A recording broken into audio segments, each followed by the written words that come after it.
Hi guys, hope everyone's well and welcome back to the Improvement Podcast. So in episode 149, I'm going to do a Q&A episode. So first of all, if you did submit any questions, thank you very much. And quick update on myself before jumping into it. So currently 15 weeks out, everything's going pretty smoothly throughout prep. Currently sitting at 168 pounds, which is I can't quite recall what my start weight was. I think my start weight was 187. So good chunk of body weight down, going pretty smoothly. Training's still in a good spot. Sleep's not perfect, which can be a byproduct of just dieting and getting lean, but it's nothing too severe and nothing I can't work around. I'll keep the update relatively short and concise because I do document it throughout YouTube videos and also on Instagram as well. So, jumping into the episode, the first question I have today is what's the hardest part of prep? So, obviously, like contest prep, you've got a few challenges, you could say. You've got overall time management, managing doing cardio, managing doing all your steps alongside your your work commitments, your overall life commitments, alongside obviously training as well. You've got the hunger side of things, uh, having like a low calorie intake, being in a dieting phase for a very, very long period of time. And you've got the fatigue present that you accumulate through just getting lean. Regardless of how well you manage the prep, how much caffeine you have, you're gonna feel trash sometimes. You're gonna feel a bit battered. You're gonna feel tired. I'd say the hardest part is either the probably the fatigue that occurs. Like, see, when you get up and you know you've got work to do, you know you've got 15,000 steps, a cardio session, you've got a training session to do, and you're feeling pretty battered. Like, see, just getting through the day, it can be kind of tough. Just knowing how much kind of task you've got, like, and like when you get, I don't want to say really lean because I could have been leaner in my last showing, but when you get lean, when you're dieting, it's like when I was in prep, and even sometimes like I'm getting closer to this stage. Sometimes you don't want to even talk to anyone. Sometimes you just want to kind of, you've got less patience, you get a bit irritable, and I think that's something I manage quite well. But I just think the fatigue present and still having to like tick off all your boxes on a daily basis can be quite a tricky aspect of that. And then there's the hunger side of things as well, and also like there's sacrifice not just for you, for other individuals. Like last prep, it was my first time prepping alongside my girlfriend. She didn't prep, but I mean, while being in a relationship with her, and with it being the first time I've went through it, I think I handled it well from maybe I still put obviously effort into the relationship side of things, but it puts like a bit of a strain on your relationships around you because you're not the same individual. You've not got the same energy. You don't laugh at jokes the same. You don't communicate the same. You're quiet. You're kind of closed off, and you're just got kind of that tunnel vision. And I didn't like the fact that it did have a bit of a negative kind of effect on my girlfriend, and it upset her at times just due to not quite being myself. Uh, but like we got obviously through it. I'm still with her, and this prep's went a lot smoother. So it's, I think dieting phases is something you get better at with practice. So it's just a case like if you have a relationship or if you're dieting and in a relationship, make sure something massive is communication. So communicating when you feel tired, communicating when you like don't have a lot of energy, instead of just thinking they'll know. Because if, let's say, you're being quiet, you're not talking, you're not laughing much, and you don't tell them, right, it's just because I'm tired, then how are they supposed to know? They aren't. And then they're gonna think, right, what's up? Why isn't he talking to me like he usually would, or why is he being quiet or that? And they'll think something's up. So communication is a massive part of relationships. And just if you are in one, like when you're dieting, regardless if you feel tired, like you've still you that doesn't matter. That's no excuse to maybe change the way you treat your partner, to treat your significant other. It's like sometimes I'll have like not a lot of energy, like or last prep, but you still need to do commitments like go out and do things with your significant other, regardless if you can't eat certain foods. It's like still have like date nights, still have things like that in place. So yeah, to summarize, basically what I found quite hard was the hunger aspect at times, the kind of low energy and fatigue, and also lastly, just like the relationship side of things. Because if you're absolutely knackered, you're burst, you've got no energy at all, and then your partner's upset as well. On top of that, like it just you're like not in a. I don't mean in this in a bad way, but like you've just not got the energy to deal with it. If that makes sense, but you need to kind of uphold, like you can't. I think something massive is you can use prep as an excuse to change. Like you can't be irritable with folk and it to be okay because of contest prep. You can't treat people in a poor manner because of it. So not that I ever did, in my opinion, but just make sure like you uphold your relationships. You still make time for people who are close to you, etc. And I think one of the hard parts as well is see what when you're closing in, you're really close to your shows. You know the finish line's there, so it's kind of easy. Whereas see when you're a while out, so for example in 15 weeks out, if I start feeling tired, if I'm start feeling really hungry, and I'm pushing and pushing and my food's low, expenditure's high, and I know I've got 15 weeks, you're thinking, am I gonna feel like this for 15 weeks? Oh god, that's a lot of time. And something to remember is like sometimes you feel a bit trash, but that doesn't mean you'll feel like that forever. You'll have the periods where you have low energy, but then you also have periods where you feel good. So don't think when you've got like low energy periods during prep or dieting phase that it's going to be like that forever. Someone asked me any good up and coming natural bodybuilders. So as much as I obviously follow natural bodybuilding to a degree, I'm not kind of looking out and assessing everyone who's competing. But I know like Chris McCready or Keefe West is stepping back on stage this year, which is someone I'm really looking forward to seeing in the flesh again. He actually competed the last time I competed as well. Jack Chan, or his name's actually Julian. Jack Chan's his Instagram. He's looking phenomenal. He's competing today in the UKDFBA. Can't quite recall the name of it. I think it's the NBW Classic, so he's looking pretty mental, to be fair. And I'm not following a lot of kind of other individuals. Like no one kind of springs to mind, to be honest. But those two are definitely ones to kind of look out for sure.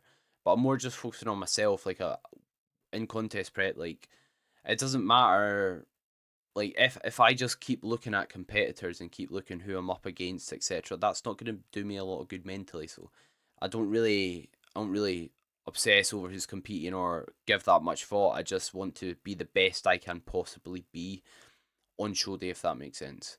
So another competition or another contest prep related question I've got is, what's considerations or what should you consider if you're looking to prep for the first time? So are you in it for the right reasons, first of all? Like, are you in it because you want to post it on Instagram, get a lot of engagement, or are you in it because you love the process? You love the process of dieting, you love the process and overall routine of bodybuilding, and like the constant improvement of progressing your lifts, the training aspect, the just the self improvement aspect. Because if you're in it for followers on Instagram, or if you're in it for, what I mean, just looking good, or you like the idea of being lean, it might not be for you. So what I'd say is, before prepping, do you love the process? Do you love the day in day out monotony training brings, or are you just doing it to get attention on social media?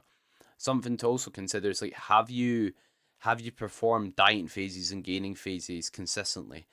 For example, if someone's, let's say, just performed their first gaining phase and they've not done a dieting phase before, they definitely shouldn't go into a contest prep. You want to make sure that you are very confident with your ability to kind of carry out a diet. Like if you have adherence issues performing a short diet and not getting crazy lean, then there's no chance you should be stepping on stage. You want to be competent and able to kind of take yourself through the process to a bit of a less extreme degree and be able to adhere without a problem. Because if, let's say, you have adherence issues, then a contest prep's just going to be even worse. It's just not going to go well. It's a bit of a recipe for disaster. So how's your ability to adhere to a plan is something massive. Something else to consider with like competing for the first time is the time right for yourself? So contest prep is quite expensive financially. Booking the shows, booking the Airbnbs or hotels, getting your tan done, getting the posing trunks, getting maybe posing sessions, having a coach. It's not something super cheap. There's obviously ways you can make it cheaper and more affordable and be smart with it, like where you stay, going up to shows or picking shows that require less travel, and overall just like having foods that aren't crazy expensive in your diet, etc. But it is something that's somewhat costly. So if you're in the middle of like a changing career, or maybe you're literally just about to buy a house or move house or that, it's probably not the best time. You want things to be relatively stable outside the gym to then go and compete. But something else to consider as well is it's good being busy throughout a dieting phase and throughout contest prep. The reason being is, see, if you've got all the time on your hands, you aren't doing much, you're just kind of training, sitting at the TV, and then you've not got much else going on, it's like you're probably going to be really hungry. Whereas, see, if you're busy on the go, you'll probably get expenditure in a bit easier and you're not going to be thinking about food as much. So sometimes it's good being busy for that reason. But yeah, like with competing, what I wouldn't class as a good thing to, you want to be competitive when you first compete, but what I wouldn't do is let being in first place hold you back, or wanting to win hold you back. What I mean by that is there could be like genetics is something massive in bodybuilding. There's always going to be someone who's bigger than you, better than you, uh, and that's just the way the cookie crumbles, because genetics play a massive part. So don't let the fact that someone's got better genetics than you hold you back from doing what you love, from doing something that's really, really empowering and really fulfilling, like contest preps. Like knowing that you can take yourself through that extreme a diet and still kind of, for myself, still keep my standard really high for my coaching, still keep my training effort extremely high. Like it's one of the most fulfilling things I've ever done. So I wouldn't say, don't let the fact that you want to be first compete when you compete put you off. Yes, strive to place well, strive to try and win the best you can, but it shouldn't be the only. You shouldn't wait around until you're ready in that regard, because there's always going to be someone better than you. So bear that in mind. So next up, someone's asked, is it a bad thing to get glute soreness, or glute DOMS in other words, which is delayed onset muscle soreness, when they do a split squat more than a hip thrust? So when we think about what causes muscle soreness, it can be exaggerated from things like eccentric, so lowering phase control, and also the muscle length. So when we do a split squat, we fully lengthen our glute.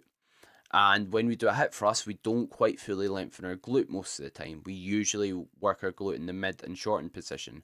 We usually get more muscle damage, or muscle soreness in other words, when we train muscles in their lengthened position. So that is probably why you get more glute DOMs when you're doing a split squat. And that's not a bad thing. So this can be something to consider when you're thinking about your training. For example, if someone had, or they were wanting to train a body part in a few days' time, they wanted to be recovered fine for it, and they want to maybe add in additional volume for that body part to get to grow, they'd maybe want to consider doing an exercise that's not really lengthened biased, or trained that muscle in the stretch position and really overloads that stretch position, so that they can recover in time for the subsequent session. So that could be something to consider. For example, if let's say someone wanted to maximize their glute growth and they wanted to add in glute volume, they could do like maybe the abductor machine and a hip thrust in a session, which isn't gonna take as much recovery as maybe a split squat and as much muscle damage. So that's something to consider.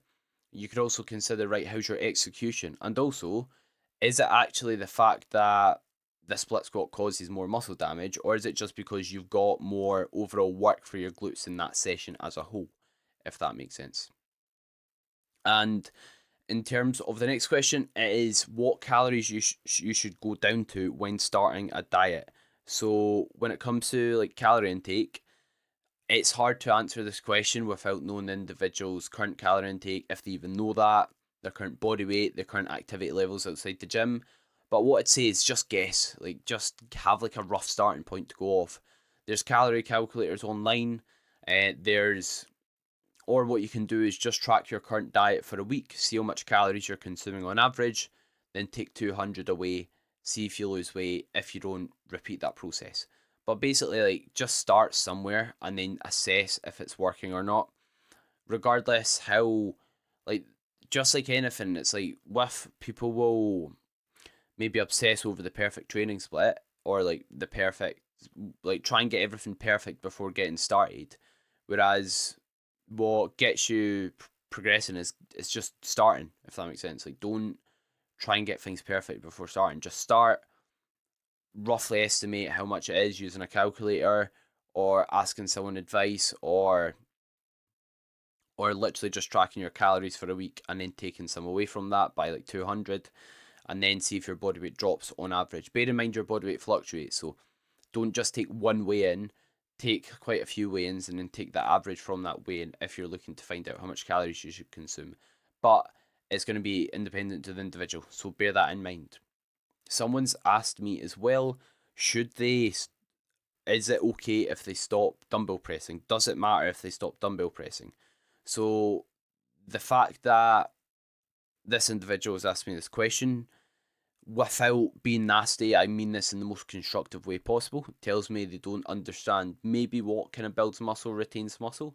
So our muscles don't know if we're lifting a dumbbell, a barbell, a machine, a cable. It senses tension. So what we want to do is progress the tension placed on a target muscle. So it depends, like, if your goal's muscle growth, no, it doesn't matter if you stop dumbbell pressing.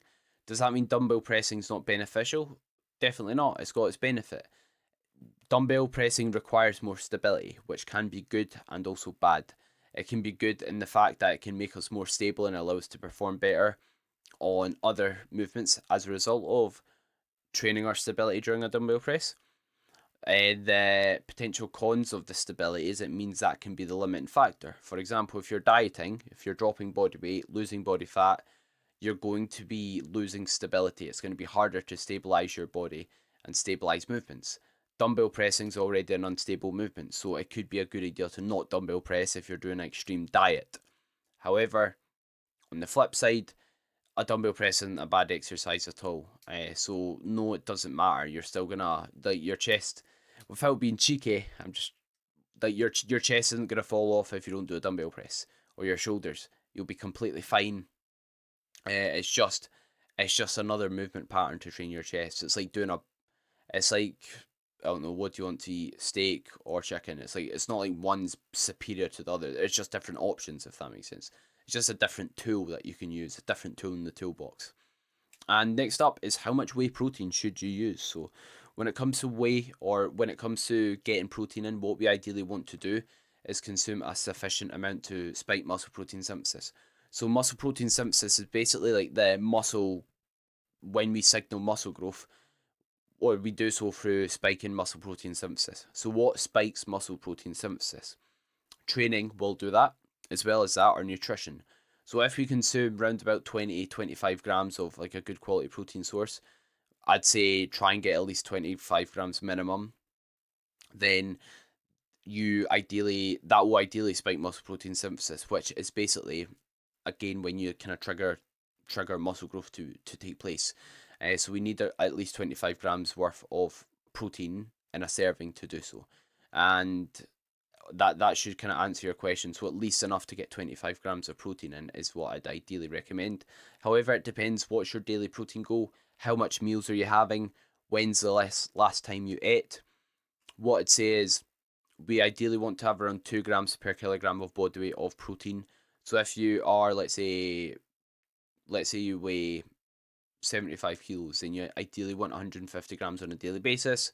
And a good tip to hit your protein goal is how much protein do you consume, or if your goal is, let's say, 150 grams, how much meals do you have on a daily basis?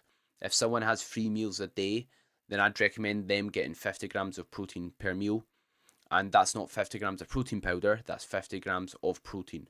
So if you are having whey protein for one of your meals, then I'd at least try and make sure you're having 50 grams worth for that adequate amount of protein in your diet. So if I ask someone's also asked, how do you get over the fear of ensuring you're doing the right thing? Like, they're always questioning if their decision making's right, if their decision making's wrong. And I think this is quite common now, that people are always scared of what they're doing isn't optimal, or what they're doing isn't the best way to do things. And your training's never going to be optimal. There's always a better machine you can use, there's always a better split you can maybe do, or something that could maybe be better. And like, we don't need to be optimal to build muscle, so establishing that from the get-go is ideal. Like, how I maybe execute certain movements a year ago, I'd execute better now. What I done 2 years ago, I wouldn't do today. What I done 3 years ago, so on, so on. You'll always learn more. You'll always be better. Instead of procrastinating and stressing about what you're doing right now, if it's perfect or not, just do it 100%. And then as you carry out a plan, you'll realize where there's area for improvement. You'll realize what could be better, what is maybe not in a good spot. For example, if let's say you don't start, then you don't know. So just do what makes sense logically on paper for yourself, and then adapt as you go, make changes as you go. Something else you can do as well is like, just get a coach. It takes out the guesswork for you, and it means you'll know you're doing the right thing, or what's as close to the right thing as possible. But you don't need to be perfect to build muscle. It's like, you don't need to be optimal as well. What I mean by that is, there's people that have built crazy physiques of what you could class as suboptimal movements. And even what is optimal? Optimal's a guess. Optimal's not something black and white as well. And there's no right thing as well. So there's different approaches that work. People train reps in reserve, people train to failure, some people use momentum, some people don't. Some people follow a bro split, some people follow an upper lower split, some people follow a push pull leg split. There's no right or wrongs when it comes to physique development. So, and again, you need to consider things like enjoyment as well. So, what matters most is training hard, training consistently over time, and enjoying the process. So, just prioritize those three things. Because if not, if you do what on paper is going to be optimal or best, but you hate what you're currently doing, you don't enjoy training, you don't enjoy the process on a daily basis, you don't enjoy your training split, then it doesn't matter how optimal it is, because you're probably not going to put 100% effort and stick to it long term. Simple as that. And last question I got that I'll go over is, when you have been dieting, or like, when should you perform a maintenance phase? So this individual basically said they've been dieting for a while. Should they perform a maintenance phase? So there's a few circumstances where I'd maybe consider performing a maintenance phase. One is if diet fatigue's super high. So if you're feeling extremely hungry, training performance is very poor, then it might be a good idea to go at maintenance for a period to kind of drop diet fatigue, manage appetite a bit better, and kind of uphold training performance throughout a dieting phase. Is this something everyone needs to do? Most individuals know, but if let's say you've dropped a significant amount of body weight, let's say 10% of your body weight, or let's say you have been dieting for a very, very long time, this could be something you could consider doing. Also, like, a period where you might want to maintain is if let's say someone's in a period where their training's not going to be optimal, they've got work trips, they've got, let's say, a holiday coming up, then I definitely may look to stop dieting before the holiday and spend time at least at maintenance before going away, so that they can handle that trip better and be able to not gain a ton of weight. So basically, like, if you feel like it's counterproductive dieting any further due to adherence issues, due to performance, or anything along those lines, but you aren't lean enough yet, you aren't at the body fat levels you want to be at yet, then it might be a good idea spending time at maintenance, or even a very slight surplus, before going back into a dieting phase for a while. So, and also, if someone's not really wanting to like do a proper bulk and they've got lean enough, then that's like a good enough time to go to maintenance, if that makes sense. So hope you enjoyed the episode. If you have any questions, please let me know. If you didn't get the chance to like get your question in before I recorded this episode, because I did put the question box up just last minute, still ask the question or drop me a message on Instagram and I'll put it in the next Q&A episode, or I'll at least answer you through DMs. If you did enjoy it, please leave the podcast some love, like, subscribe, share on your story if you did enjoy it. I massively appreciate everyone's support and hope everyone has a great rest of their day.